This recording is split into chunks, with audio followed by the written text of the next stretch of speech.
पाकिस्तान ने चीन से 40 J-35 स्टेल्थ लड़ाकू विमान खरीद लिए हैं, लेकिन अगर भारत इन्हें काउंटर करने के लिए 36 F-35 अमेरिकी स्टेल्थ लड़ाकू विमान खरीदे तो कैसा मुकाबला होगा दोनों के बीच में? ये सवाल कई लोगों ने पूछा है। क्या F-35 हरा सकता है J-35 को, या चीन के J-35 के पास ऐसी कैपेबिलिटी है जिससे कि F-35 को रोका जा सके? इन सभी सवालों का आपके जवाब आज मिल जाएगा, क्योंकि इस पर प्रॉपर स्टडीज सामने अब आ चुकी है। दरअसल हाल ही में कई एक्सपर्ट्स ने हाइपोथेटिकल स्टडीज कर ली हैं, जिससे यह पता लग चुका है कि दोनों लड़ाकू विमानों के बीच में क्या सिमिलैरिटीज हैं और क्या डिफरेंशियल्स हैं, और दोनों लड़ाकू विमानों की टक्कर जब होगी तो उसमें विजेता साबित कौन होगा।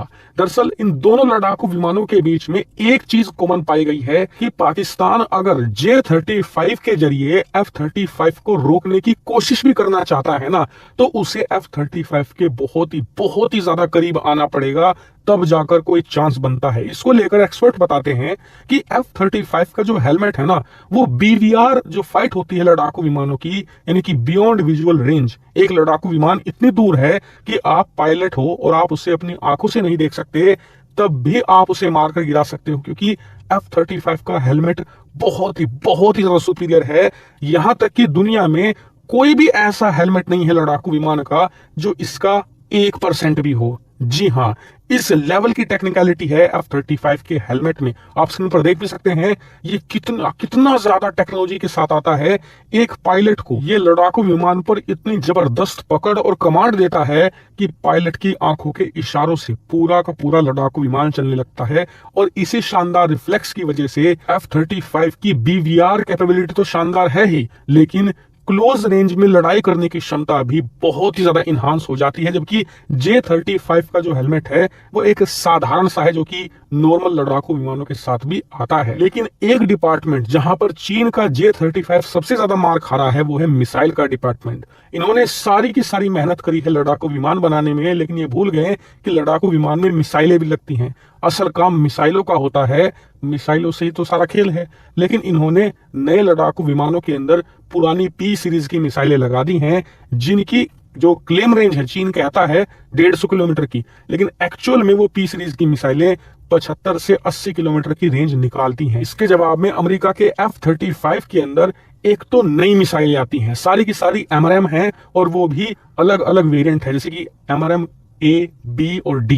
लेकिन जो इसमें D वाली है वो सबसे अच्छी है, उसकी रेंज 180 किलोमीटर से भी ज्यादा है। इतना ही नहीं, उनकी स्पीड बहुत तेज है। दूसरा, उनकी एक्यूरेसी बहुत शानदार है। आप सोचिए 180 किलोमीटर बहुत ज्यादा दूरी होती है। आप सोचिए एक आपके आस पड़ोस में कोई शहर होगा जो आपसे 180 किलोमीटर दूर हो, आपको पहुंचने में कितना वक्त लगता है? उतनी दूरी मात्र कुछ सेकंडों में MRM मिसाइलें तय कर लेती हैं, और बिल्कुल पिन पॉइंट एक्यूरेसी के साथ लड़ाकू विमान को ढेर करने की क्षमता रखती है। वहीं अब आ जाते हैं स्टेल्थनेस पर बात, जो कि एक स्टेल्थ लड़ाकू विमान का सबसे मेन कैरेक्टर होता है। देखिए F-35 कितना स्टेल्थ है ये सभी को पता है, क्योंकि ये ऐसा नहीं कि 2-4 दिन पहले बना लड़ाकू विमान हो, कई साल इसे हो चुके हैं, कई ये युद्ध लड़ चुका है। यहां तक कि इजराइल ने पिछले 2 सालों में जो गाजा में युद्ध लड़ा है उसमें F-35 का इस्तेमाल हुआ है, एक बार भी नाकामयाब नहीं हुआ।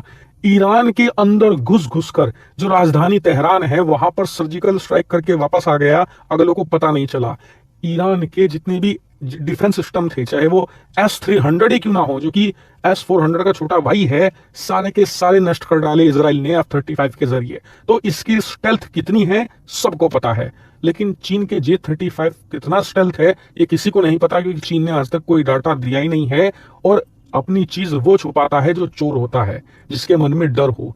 जिसके पास असल कैपेबिलिटी है वो खुलेआम मैदान में उतर कर दिखाता है कि जी मेरे पास ये चीज है, ये इतना दम रखती है। इसीलिए चीन के हथियार ही नहीं है, हर प्रोडक्ट पर लोगों को कितना शक है ये भी आप जानते हैं। यानी कि देखा जाए तो हर एक डिपार्टमेंट में फिलहाल तो F-35 काफी आगे है। और जो एक्सपर्ट का डाटा है वो बताता है कि 40 पाकिस्तानी J-35 को चित करने के लिए मुश्किल से 6 से लेकर 7 F-35 लगेंगे। और अगर भारत F-35 के साथ राफेल का कॉम्बिनेशन बिठा देता है और फिर सुखोई भी ऐड करता है, तो फिर तो भारत को 1-2 F-35 ही काफी होगा, बाकी का काम जो बचे हुए भारत के राफेल है, सुखोई है, ये संभाल लेंगे। यानी कि देखा जाए तो F-35 भारत के पास आता है तो हमारी ताकत बढ़ेगी बहुत ज्यादा। लिटरली हम पूरे एशिया को डोमिनेट करने की क्षमता रखेंगे, सिर्फ F-35 की वजह से नहीं, F-35 के साथ राफेल और सुखोई 30 का कॉम्बिनेशन बिठाने की वजह से। हालांकि इस पूरे एनालिसिस पर और एक्सपर्ट ओपिनियन पर आपका क्या मानना है, कमेंट करके जेन्युइन तरीके से बताइएगा खुलकर। फिलहाल इस वीडियो में इतना ही। Thank you very much for watching.